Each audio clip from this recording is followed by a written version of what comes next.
Today we are riding first class on Southeast Asia's first bullet train. Whoosh!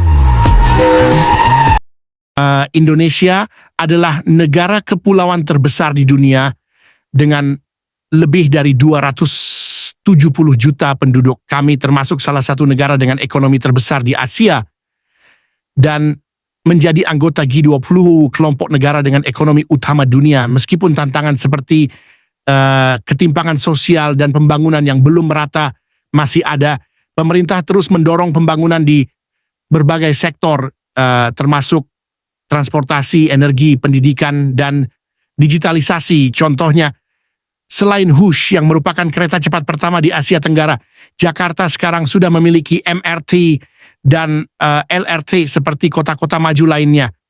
Proyek infrastruktur seperti jalan tol Trans Sumatera dan perluasan bandara juga terus dikembangkan. Di sisi teknologi, startup digital dari Indonesia seperti Gojek dan Tokopedia bahkan telah mendapat perhatian internasional. Memang benar bahwa Indonesia masih menghadapi berbagai tantangan, namun penting untuk tidak menilai sebuah negara hanya dari satu sisi atau berdasarkan pandangan lama.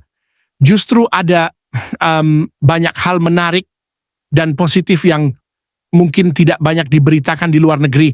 Semakin banyak orang mengenal Indonesia dari dekat, semakin mereka bisa melihat bahwa negara ini penuh potensi dan semangat untuk terus maju. Bagi banyak orang asing, Indonesia masih identik dengan Pulau Bali yang eksotis, desa-desa tradisional, atau gambaran tropis penuh sawah yang mereka lihat dari film dokumenter lama dan brosur wisata. Tidak sedikit dari mereka yang datang dengan ekspektasi akan menemukan negara berkembang dengan infrastruktur terbatas. Namun kenyataan di lapangan kini jauh berbeda dan seringkali mengejutkan. Saat tiba di Jakarta, banyak yang tak menyangka bahwa ibu kota Indonesia kini memiliki wajah metropolis modern, jalan tol layang yang membentang, gedung pencakar langit, dan sistem transportasi massal seperti MRT Jakarta dan LRT memberi kesan kuat bahwa Indonesia sedang melaju kencang menuju masa depan. Salah satu simbol paling mencolok dari kemajuan ini adalah kereta cepat Whoosh yang menghubungkan Jakarta dan Bandung, menjadikannya proyek prestisius dan tonggak sejarah transportasi di Asia Tenggara. Proyek ini tidak hanya mempercepat mobilitas, tetapi juga menjadi representasi nyata dari ambisi Indonesia dalam mengembangkan infrastrukturnya. Tak kalah mencolok, kawasan SCBD Sudirman atau BSD City di Tangerang Selatan menawarkan lanskap urban yang bisa disandingkan dengan kota-kota maju di Asia. Restoran internasional, gedung perkantoran futuristik, ruang hijau, dan fasilitas publik yang terintegrasi menunjukkan kualitas hidup yang terus meningkat. Reaksi orang asing pun beragam dari takjub hingga kagum. Banyak yang mengatakan, kami tidak menyangka Indonesia sudah sejauh ini.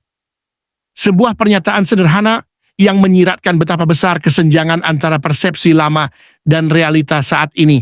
Kemajuan ini tentu tidak terjadi dalam semalam. Ia adalah hasil dari kebijakan pembangunan jangka panjang, investasi besar dalam infrastruktur, serta upaya mendorong transformasi digital dan ekonomi kreatif. Namun di balik semua itu, pesan pentingnya adalah Indonesia bukan lagi hanya tentang masa lalu dan eksotisme. Indonesia adalah tentang masa depan.